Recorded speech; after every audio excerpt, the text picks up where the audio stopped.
Welcome to my podcast. I'm Reagan Bashara, founder of Ollie's Accounting, a bookkeeping and payroll services firm based in the United States. I have almost a decade of small business accounting expertise to share with my clients and the business community at large. I want to help you define your beliefs and values, create better procedures in line with those values, and realize your financial agency and independence as a small business owner. Whether you've got a side hustle or a fully fledged business with a team of employees, we all share the same struggles against our limiting beliefs. Let's overcome those together by imagining new ways of doing business. Okay, I am now recording in my podcast recording booth, which is a cedar closet with a bunch of coats hanging in it. So if this audio sounds better or worse than any of the other episodes, let me know.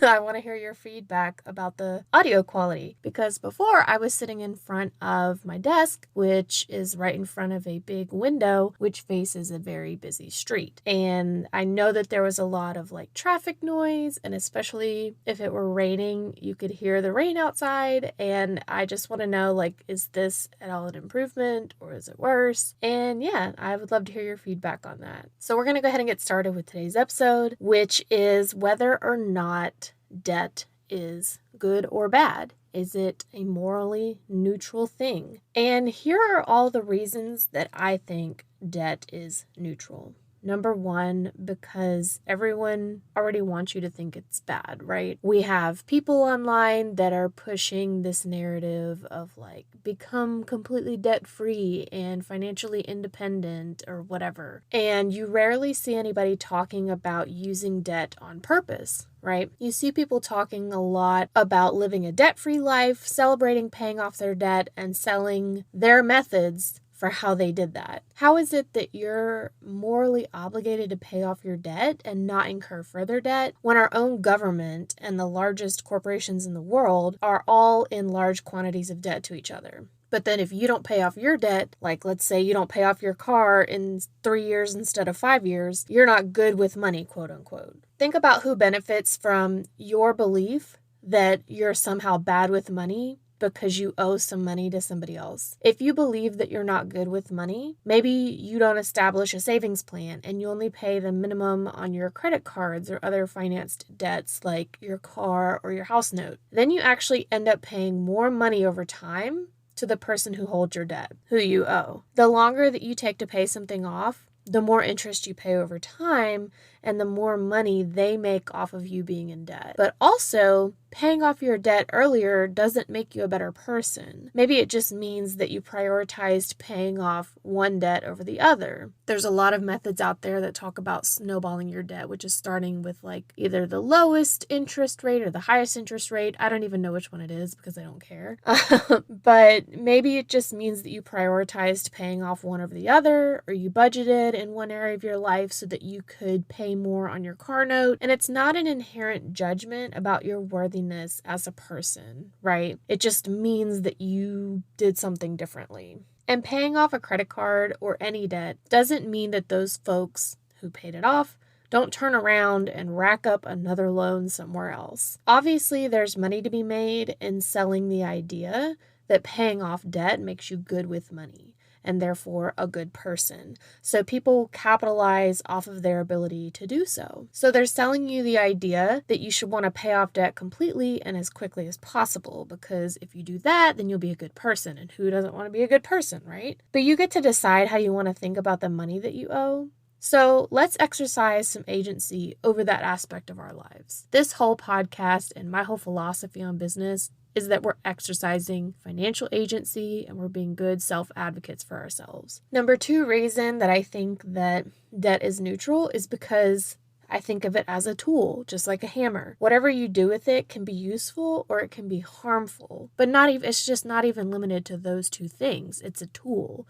It's a resource. We can call debt a tool or a resource, and it doesn't matter necessarily which one you choose. The point is that if you're feeling shame or judging yourself for being in debt, maybe you want to exercise some compassion for yourself and get to a point of neutrality about your debt. So one way to do that is to shift your thinking. How can we think and feel neutral about the money that we owe to other people. I like to think about debt as a tool or a resource in this case, like I've said, and I can think to myself, my credit was there when I needed it. Whether it was to pay a medical bill, to purchase software so I can start my own business, or even just to buy groceries. All of the circumstances of my life have culminated to the one moment where I choose to pay for something with my credit. And that in itself is not a moral issue. In fact, whether or not you or I have the choice to pay for something with credit or cash is morally neutral. We're not better people for affording things with cash. And we're not bad with money if we sometimes buy groceries on credit. I've already talked about the oppressive system of credit reporting in the United States, but this is really what it comes down to. Let's say we're going to accept that credit reporting is classist and racist and all of the things, and you've been assigned points based on things that are outside of your control. What are you going to do with those points? Those points allow you to buy money. That's what incurring debt is. You trade in your credit points for some money. Does that help you think about it in a way where you see it as having access to something? Since we get to decide how to think about debt, I'm choosing to see debt as a resource. Because if I think, hey, I've got some resources I can tap into to get the thing that I need or want, that's more empowering to me. And so this idea is not original to me, but I decided that I like thinking about it that way. And this idea was offered to me by someone who's been coaching me on debt.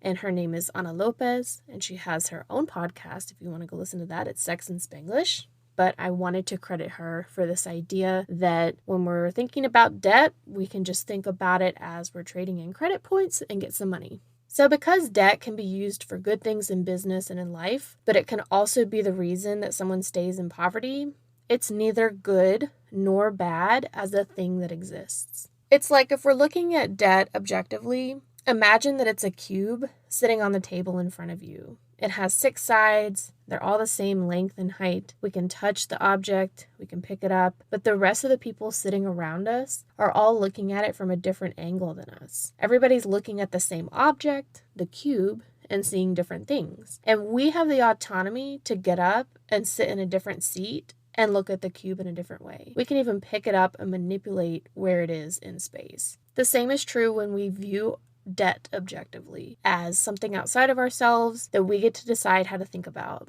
And this goes for debt if you want to think about it in like the most broad sense of the word. And it can also be about the way you think about your particular debt. You can get up and move to a different viewpoint by changing how you think about the debt. And from that different perspective, how are you acting on the debt? The debt doesn't have a moral value.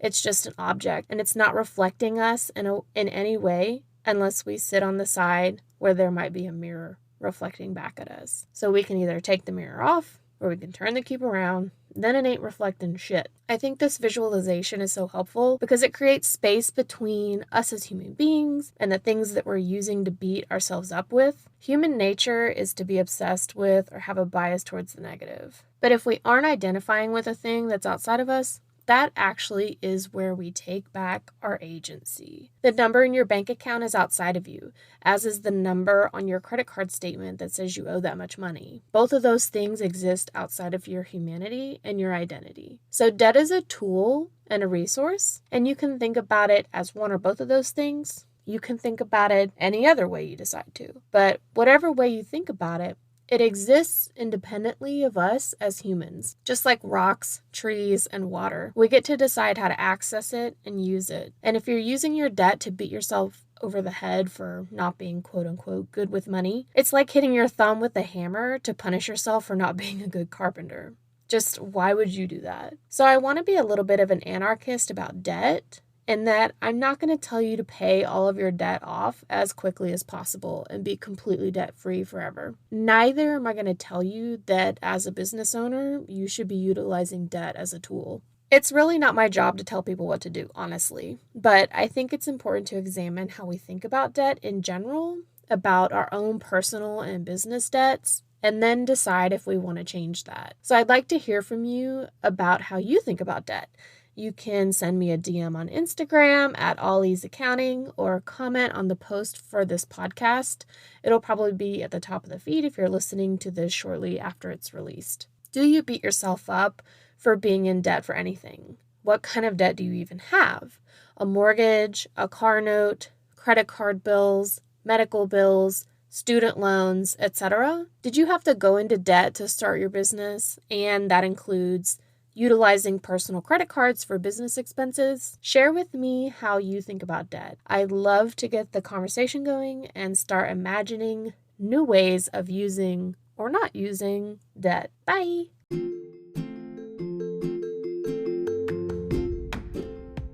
If you are enjoying what you're learning on this podcast, please consider supporting me through a subscription on Anchor.fm. Any donation amount is welcome, or you can simply share it with someone you know. You can also follow me on Instagram at alleaseaccounting and sign up for my email list at alleaseaccounting.com/subscribe. Thanks for listening.